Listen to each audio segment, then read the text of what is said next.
بسم اللہ الرحمن الرحیم۔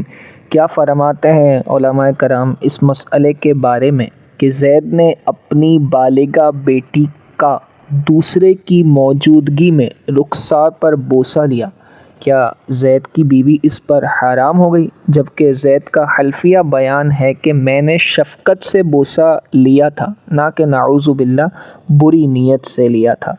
جو حکم شرع ہو واضح فرما دیجیے۔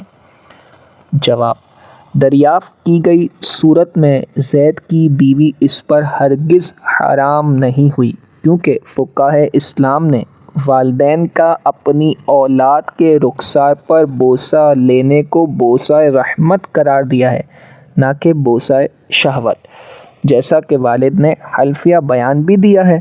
اور اپنی بیٹی کے رخسار پر بوسہ رحمت لینے سے حرمت مصاہرت ثابت نہیں ہوتی۔ صلو علی الحبیب صلی اللہ تعالی علی محمد صلی اللہ تعالی علیہ وآلہ وسلم۔